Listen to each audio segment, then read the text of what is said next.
limitnya.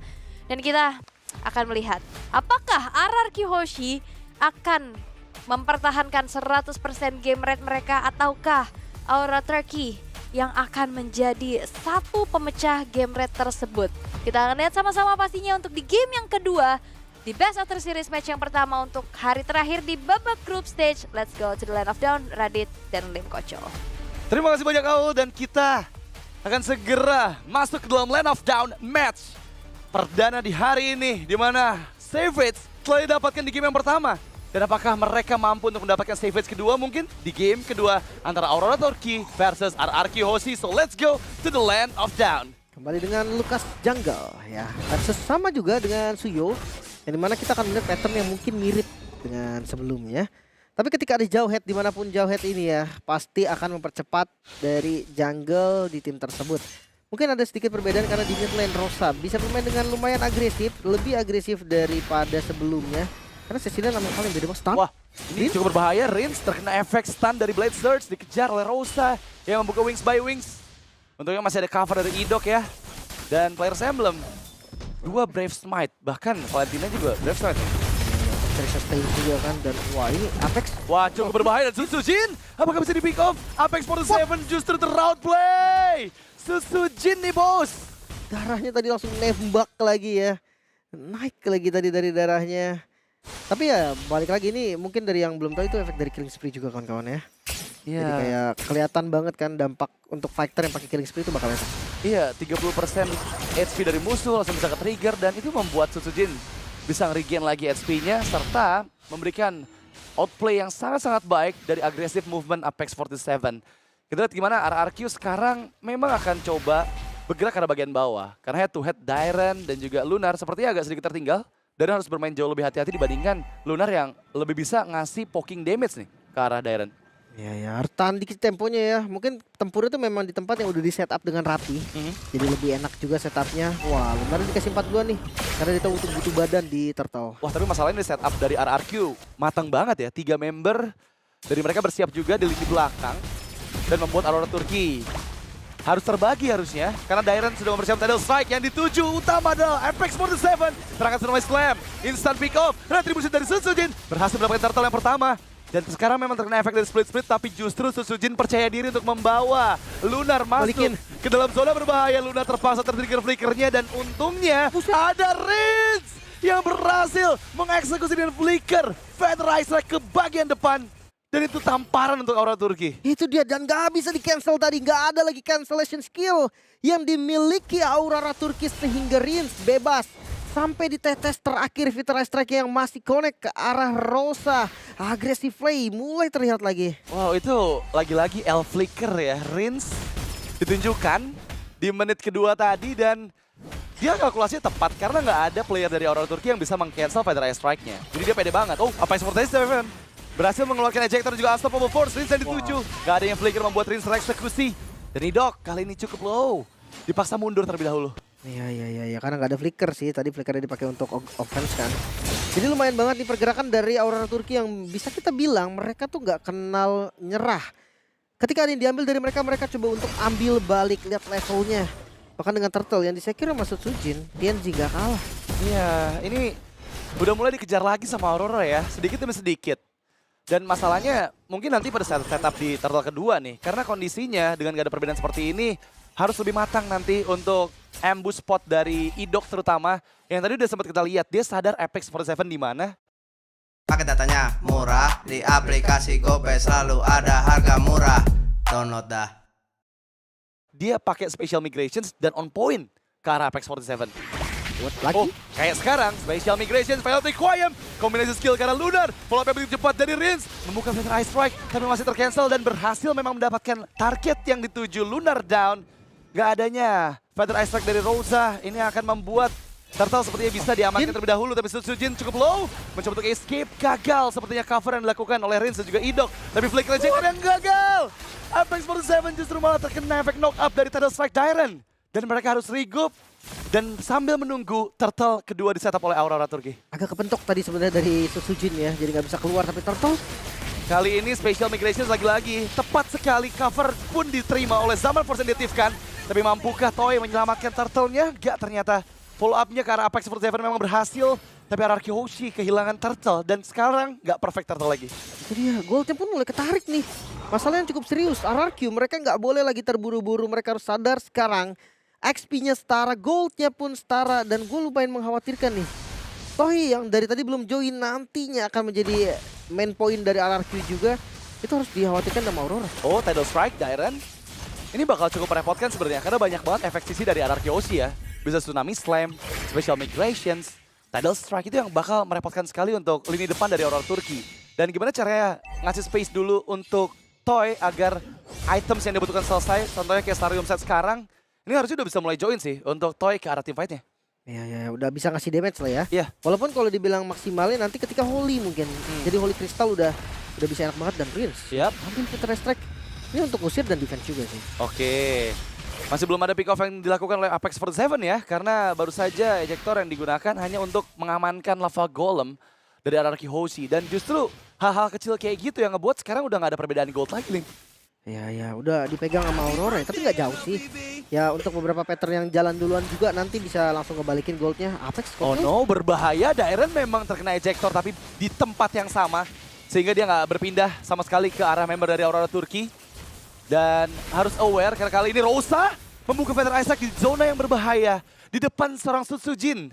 Dia langsung menutup kembali Feather Ice Strike-nya. Tapi dia nge-trigger Unleash the Beast berarti. Iya. Untuk Lukas yang dimana kita tahu dia harus kumpulin lagi energinya kan. Lumayan lama dan lumayan butuh waktu.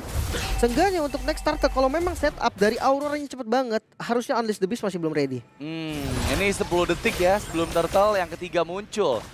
Dan ketika Apex 47 mempersiapkan ejector, sudah pasti semua member dari RRQ Hoshi harus dipaksa mundur terlebih dahulu menjauh agar mereka setidaknya nggak kehilangan spell yang mereka miliki. Feather Ice Strike kembali di copy dan RRQ siap untuk kontes di turtle yang ketiga. Mereka bawa Toy ini, mereka akalin dengan bawa gold lanernya tapi di atas lihat. Water Turret harus direlakan juga. Ini mau nggak mau mereka harus dapat keuntungan di turtle-nya ya.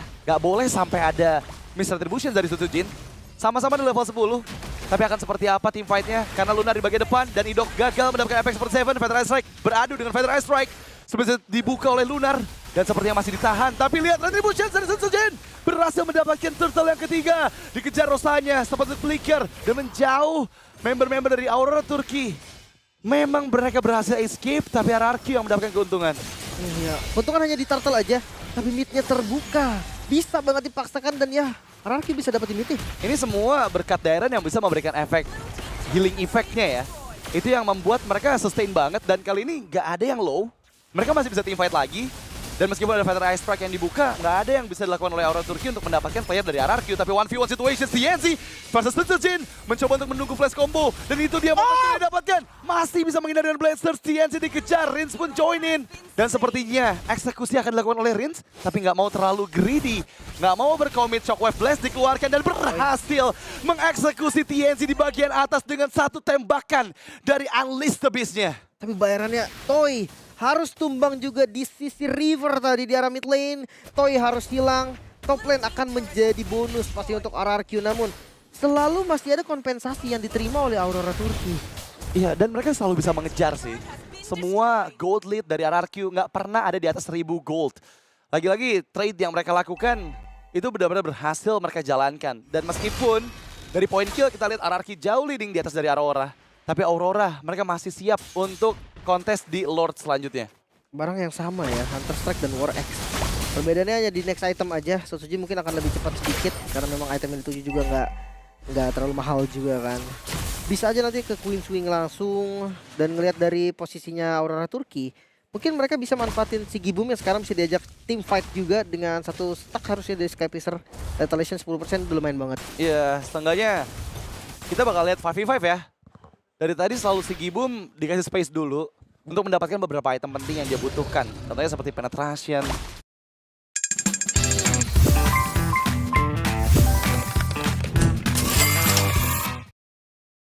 Seperti Hunter Strike yang sekarang memang akan membuat damage yang dihasilkan lebih sakit. Tapi Dairen, wow, agak sedikit miss dari penggunaan flickernya. Dan itu menjadi informasi yang diterima oleh Aurora pada saat setup Lord kali ini. Karena ini nggak akan dilepaskan dengan secara gratis, tapi Dairen kembali menjawab dengan Tsunami Slam. Apex 47 menghindari dengan flicker. Unstoppable Force karena Rinse masih bisa digocek. Rinse berhasil mendapatkan momen outplay, bahkan Feather Ice Strike Copian yang membuat Apex 47 justru terpick off. Di sisi lain Rosa pun down. Lihat gimana Toy dan juga Susujin mengacak-acak lini belakang. Sigibum dan dikejar. Let's come, oh my god, Susujin hampir saja bisa mendapatkan double ke arah TNZ. Wow, sekarang Lord terbuka dengan cukup bebas. Tersisa TNZ seorang diri dan gak bakal bisa dikontes juga. Bermula dari Dairen yang coba dengan Tsunami Slam. Memang Dairen menjadi korban, tapi gak ada masalah sama sekali. Dan masih mau dicoba kontes sepertinya. Wow, TNZ coba untuk maju. Susujin memang di bagian depan dan sekarang split. Tapi Retribution didapatkan oleh Toy. Berhasil menyelamatkan RRQ Hoshi dari TNZ yang coba untuk menculiknya. Tapi kali ini Lunar memang sudah kehilangan split-splitnya. RRQ nggak boleh terlalu greedy, mereka harus bermain lebih aman lagi. Mengingat Idok yang nggak ada, mungkin agak sedikit kekurangan efek CC. Tapi sepertinya Susujin masih ingin coba lebih. Feather Ice Copian kembali dibuka dari Rins. Target yang ternyata adalah Lunar. Susujin menahan cukup banyak damage dari Rosa. Tapi masuknya Toy membuka Summon Force. Dipukul mundur semua member dari Aurora Turki. Memang kehilangan Rins, tapi lihat korban jiwa dari Aurora ada 2 di sana. Lunar dan Sigibum mau nggak mau nih.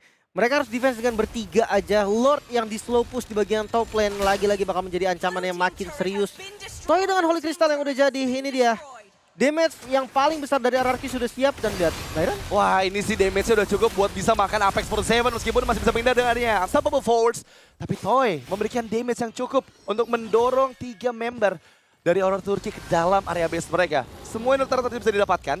RRQ Hoshi masih menunggu kedatangan dari Rins yang kayaknya masih bisa sih untuk timingnya tepat dengan wave minion yang bergerak. Masih bisa juga ya, pasifnya udah nggak ada, udah mau menit 12 juga sih sebetulnya.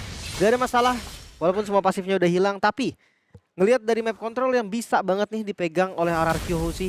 Idok udah langsung di depan, udah ngejaga. Idoknya juga nggak gampang dipunish ya, karena dia punya lompatan bisa dipakai untuk defensif juga. Kayak semua hero dari RRQ ini bisa jump, bikin susah banget untuk ditangkap, apalagi stun pastinya juga minim dari Aurora Turki. Kita bisa lihat dari gold grab-nya. Di awal mungkin ya bisa terbilang standar, tapi tiba-tiba naik banget langsung untuk RRQ. 5.000 gold lead kali ini. Dan wow, berarti kalau sampai ini kondisinya lagi-lagi RRQ mendapatkan kemenangan, mereka sudah 54 hari tanpa kekalahan game sama sekali semenjak di SPS Season 6 lalu, Asia Pasifik. Dan ini benar-benar membuktikan bahwa mereka sangat-sangat solid dan konsisten ya. Bahkan kita bisa bilang dari semua playernya, leading gold. Lunar kali ini dipegang oleh Susujin. Tsunami Slam kenapa? Apex 47 masih berhasil dihindari, tapi nggak dengan Lunar yang tertinggal seorang diri. Shockwave Blast yang sangat menyakitkan, Toy pun masuk dan Zaman Force. Tabrak. 3 member hilang, double kill untuk Susujin. Feather Ice Strike sebagai balasan dari Rosa, tapi lihat gimana Rins seorang diri. Dia jump ke dalam area pertahanan Aurora Turki. Dan memang berhasil mendapatkan target keempat dari Aurora. Tapi sekarang tersisa TNZ seorang diri dan bakal coba untuk dipaksa. Ini nggak bisa sepertinya karena 4 melawan 1. Idok berhasil menangkap TNZ dan terwipe out sudah RRQ. Tanpa kekalahan sama sekali di semua match mereka. Dan inilah dia RRQ yang sesungguhnya. Sang raja dari segala raja yang membuktikan bahwa benteng mereka terlalu kokoh untuk bisa dihancurkan. Clean sweep RRQ sesuai dengan janji.